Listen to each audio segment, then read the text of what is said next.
Over the last few weeks, everybody was worried that we're not going to raise the debt ceiling and it's going to cause the United States to go into default. I did a little bit of research, and I think the number is higher than 30 or 40 times in the last X number of years they have raised the debt ceiling. So I'm not totally sure why everybody worries about it every time that it happens. I guess maybe there could be a stalemate. But first of all, give us a little, for those of us who do not understand what the debt ceiling actually is, and what service or what guardrail it provides for the U.S. economy. And then let's talk a little bit about how it being raised or not being raised would affect mortgage rates. The debt ceiling basically allows the federal government to borrow more money to meet its demands. Because what we know is with the interest on the debt that we've already accrued, not having a balanced budget, so their expenditures are more than the revenue that they take in, there's a shortage each and every fiscal year. And so they have to have the capacity to borrow more money from the markets. They do that by selling treasury bills. Right. The truth is they still have a lot of money.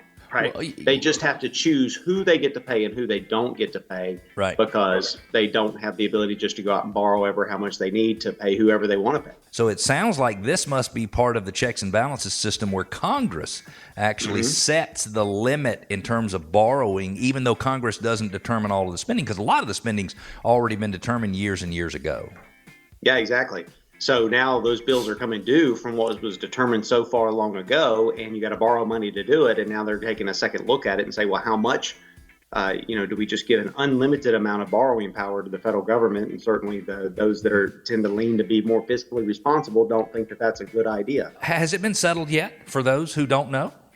Yeah. Okay. They reached an agreement that's good for 2 years, so it brought us through this election cycle. Perfect. Right? Perfect. Oh, okay. So we'll revisit this whole thing in 2025 again. Yeah, little political stuff going on.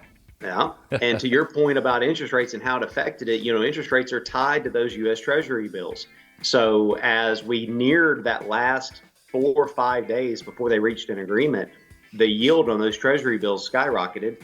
And so did mortgage interest rates, at least relatively speaking. We jumped about a full percentage point within about a 4-day period of time, which is, in our world, that's a dramatic increase in a very I'm going to tell you, there are some lenders who need to go to the chiropractor for their whiplash, because that is serious stuff to have that in a week. Now that it's been settled, I would assume rates have settled back down just a little bit. What have you seen happening? Okay, good. They have just in the 2 business days after the agreement was reached, and we saw interest rates drop a solid 3/4 of a point, so almost back to where they were prior to the whole mess.